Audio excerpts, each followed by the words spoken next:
Hello दोस्तों, तो कैसे हैं आप सभी। आई होप आप अपने एग्ज़ाम की प्रिपरेशन अच्छे से कर रहे होंगे। वैसे एग्ज़ाम अब आपका बहुत ही पास आ रहा है, तो आप सोच रहे होंगे कुछ मोस्ट इंपॉर्टेंट टॉपिक मिल जाए जिनसे पढ़ के हम कम से कम टॉपिक पढ़ के अच्छे से अच्छे मार्क्स एग्जाम में गेन कर सकें। तो आज हम बीएससी थर्ड सेमेस्टर फिजिक्स का कुछ मोस्ट इंपॉर्टेंट टॉपिक लेकर आए हैं, जो कि इस तरह से हैं। जैसा कि हम जानते हैं, फिजिक्स का दो पेपर हैं। एक फर्स्ट है इलेक्ट्रोमैग्नेटिक थ्योरी एंड सेकंड है ऑप्टिक्स एंड लेज़र। तो पहले हम देखेंगे पेपर फर्स्ट फिर सेकंड। तो उसमें पेपर फर्स्ट में यूनिट फर्स्ट है इलेक्ट्रोस्टैटिक्स। तो इसमें आपको कुछ टॉपिक्स पढ़ने हैं जो कि मोस्ट इंपॉर्टेंट हैं। जैसे हो गया चार्ज डेंसिटीज। चार्ज डेंसिटी के बारे में आपने 12th में पढ़ा है। यह 3 तरह की होती है, एक होता है लीनियर, एक होता है सरफेस चार्ज डेंसिटी और एक होता है वॉल्यूम चार्ज डेंसिटी। तो लीनियर चार्ज डेंसिटी का फार्मूला होता है lambda equal to Q by L, और सरफेस का होता है sigma equal to Q by A, और वॉल्यूमेट्रिक का होता है rho equal to Q by V. तो इस तरह से 3 तरह की चार्ज डेंसिटीज होती हैं। दूसरा है कुलॉम्ब्स लॉ। कुलॉम्ब्स लॉ एक नेमिंग थ्योरम है, तो इसको आप ज़रूर देख लीजिएगा। इसको आप 12th में भी पढ़ चुके हैं।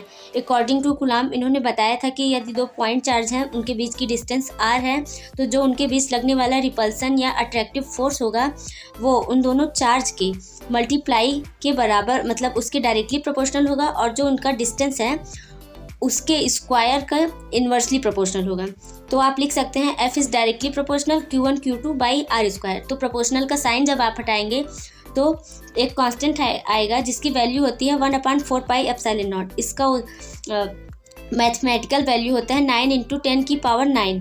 तो इस तरह से फार्मूला आपका निकलेगा F equal to 1/4 pi epsilon naught Q1 Q2 बटे आर स्क्वायर। तो यही कुलॉम्ब्स लॉ है। कुलॉम्ब्स लॉ में एक चीज़ आप ध्यान दीजिएगा, इसमें जो इनका लॉ है वह सिर्फ और सिर्फ पॉइंट चार्ज के लिए ही अप्लाई किया जाता है।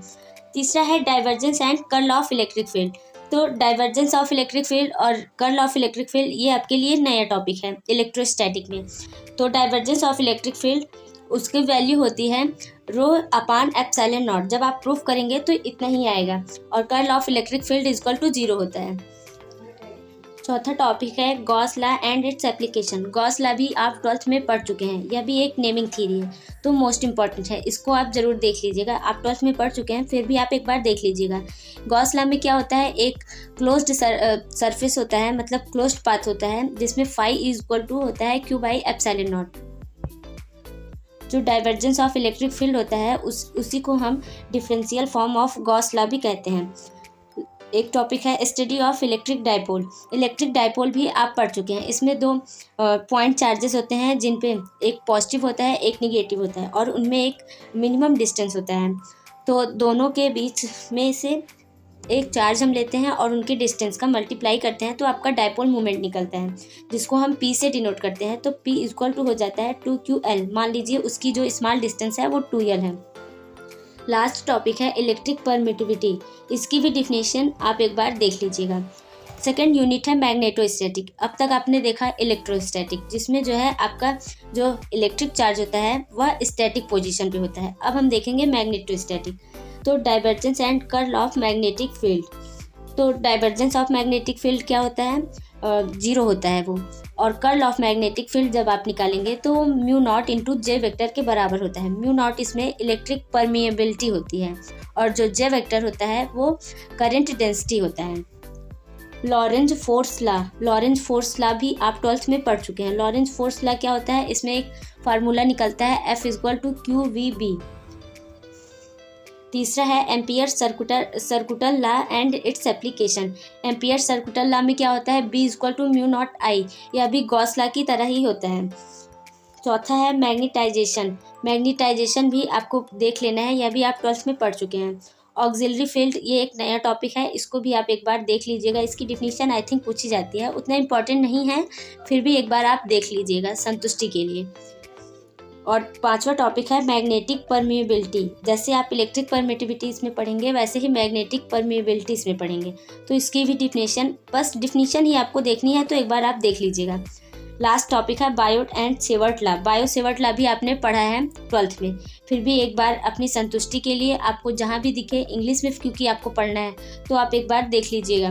किसी भी वीडियो से, किसी भी लेक्चर से, बुक है, सीरीज है, कहीं से भी आप इसको ज़रूर पढ़ लीजिएगा। ये जो भी टॉपिक्स हमने आपको बताए हैं और बता रहे हैं। थर्ड यूनिट है जिसका नाम है टाइम वेरिंग इलेक्ट्रोमैग्नेटिक फील्ड। इसमें क्या टॉपिक्स हैं? पहला तो है Faraday law of electromagnetic induction and Lenz law. तो फैराडे लॉ भी आप देख लीजिएगा। इसमें दो तरह के नियम होते हैं। पहले नियम को हम न्यूमैन का लॉ भी बोलते हैं और सेकंड को लेंज लॉ होता है, लेंज लॉ बोलते हैं। इसमें होता क्या है, आप जैसे दो कॉइल ले रहे हैं तो उसमें इलेक्ट्रॉन जब फाई में चेंज आएगा, मतलब फाई अगर चेंज होगा तो उससे सेकंड कॉइल में जो है इंड्यूस्ड ईएमएफ, मतलब ईएमएफ जो है उत्पन्न होता है, जिसको हम कहते हैं इलेक्ट्रोमोटिव फोर्स। तो इस तरह से यही इनका फर्स्ट लॉ है। और सेकंड लॉ क्या होता है कि वह जिस कारण से उत्पन्न होता है उसी का वो विरोध भी करता है, इसी को हम लेंज लॉ भी कहते हैं। थर्ड है मैक्सवेल एम्पियर सर्कुलर लॉ, इसको भी आप एक बार देख लीजिएगा। फिर है सेल्फ एंड म्यूचुअल इंडक्शन, इसको भी आप पढ़ चुके हैं 12th में, फिर भी आप देख लीजिएगा इसकी डिफिनीशन वगैरह और क्या इसके मतलब कैसे वर्क करता है यह इंडक्शन।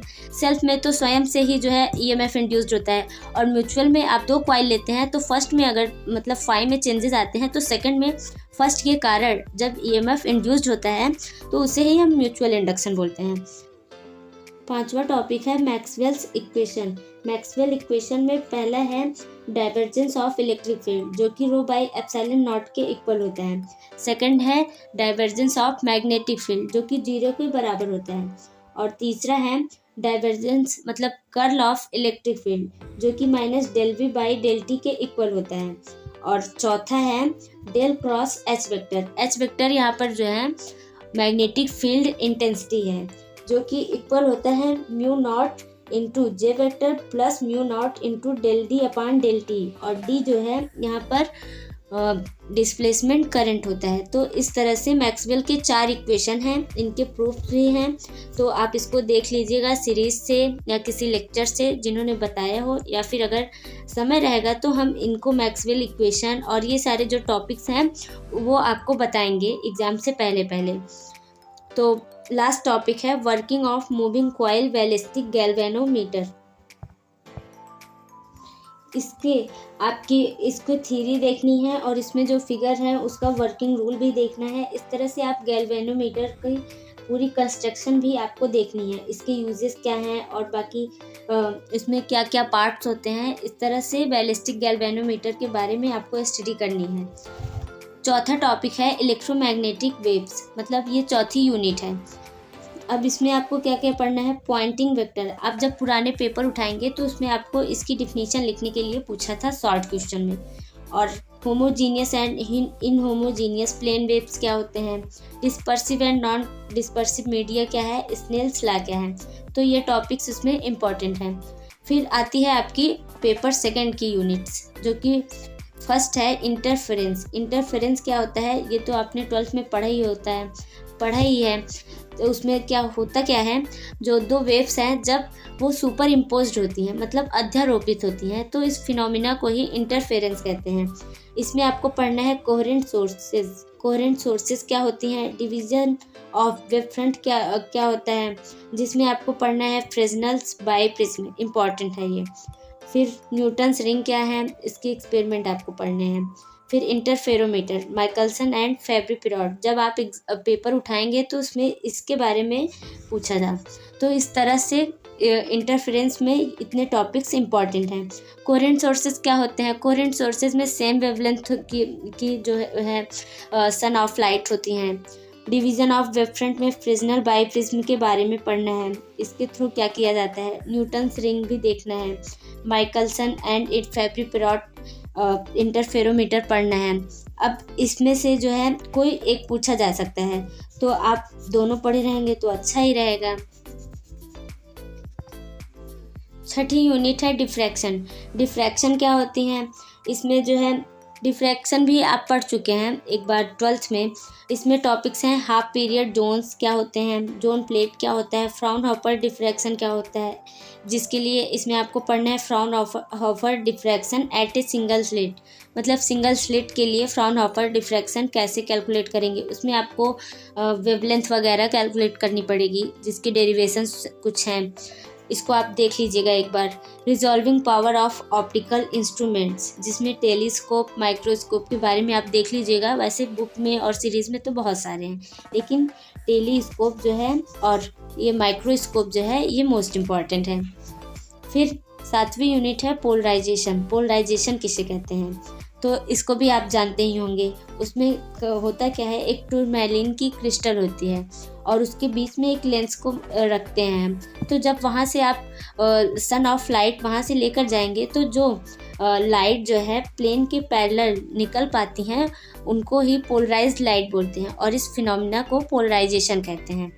तो जैसे आपने टूरमैलिन क्रिस्टल लिया वैसे आप निकोल प्रिज्म भी वहाँ ले सकते हैं। फिर दूसरा टॉपिक है एनालिसिस ऑफ पोलराइज्ड लाइट। तो जो हमने आपको बताया उसमें इसी तरह से कुछ टॉपिक्स मतलब कुछ लिखने पड़ेंगे उसमें पॉइंट्स। फिर तीसरा है ऑप्टिकल रोटेशन, फ्रेस्नेल के बारे में देखना है उसमें। फिर by quartz polarimeter. By quartz polarimeter आप देख लीजिएगा, ये मोस्ट इम्पॉर्टेंट है, ये पूछ सकता है एग्जाम में। फिर यूनिट 8 लेज़र है लास्ट यूनिट। इसमें क्या पूछता है, characteristic and uses of lasers, मतलब लेज़र के यूजेस क्या हैं और उसके कैरेक्टर क्या हैं। कभी कभी लेज़र का तो फुल फॉर्म भी पूछ लेता है। लेज़र का फुल फॉर्म क्या होता है, light amplifier by stimulated emission of radiation. Stimulated emission क्या होता है और स्पॉन्टेनियस इमिशन क्या होता है, इसको भी आप देख लीजिएगा। फिर दूसरा टॉपिक है types of lasers. Types of lasers में भी कई तरह के लेज़र होते हैं। मोनोक्रोमेटिक लेज़र, जैसे उसमें मोनोक्रोमेटिक सोर्स का यूज़ किया जाता है। फिर तीसरा है Ruby laser, helium neon laser, इनके बारे में आप देख लीजिएगा। फिर लास्ट टॉपिक है absorption and emission of light. तो इस तरह से इतने जितने टॉपिक हैं हमने आपको बताए हैं। अभी भी आपके पास टाइम है एग्ज़ाम को लेकर। अभी वैसे गेस वाले जो टाइम टेबल आते हैं वो तो आए हैं, लेकिन वो चेंज भी हो सकते हैं क्योंकि बहुत सारे बच्चों का अभी रजिस्ट्रेशन ही नहीं हुआ है, तो एग्ज़ाम कैसे इतना जल्दी हो सकता है। फिर भी आपके पास टाइम है, अब भी देर नहीं हुई है। अब आप पढ़ना स्टार्ट कर दीजिए ताकि आप एग्ज़ाम में अच्छे से अच्छा मार्क्स ला सकें। तो एग्ज़ाम के लिए ऑल द बेस्ट। अपनी तैयारी अच्छे से रखिए ताकि एग्ज़ाम में आपको कोई भी प्रॉब्लम ना हो। आपको वीडियो कैसा लगा हमें कमेंट बॉक्स में ज़रूर बताइएगा। यदि आपको और भी जानकारी हासिल करनी है तो वो भी कमेंट बॉक्स में बताइएगा। ये वीडियो अपने दोस्तों के साथ शेयर करें और जो क्लासमेट्स हैं उनके साथ शेयर करें ताकि वो भी इन मोस्ट इम्पॉर्टेंट टॉपिक्स को देखकर अपनी पढ़ाई को वो कर सकें, मतलब एग्ज़ाम की प्रिपरेशन कर सकें। Thanks for watching this video. मिलते हैं नेक्स्ट वीडियो में। Bye bye, take care of you.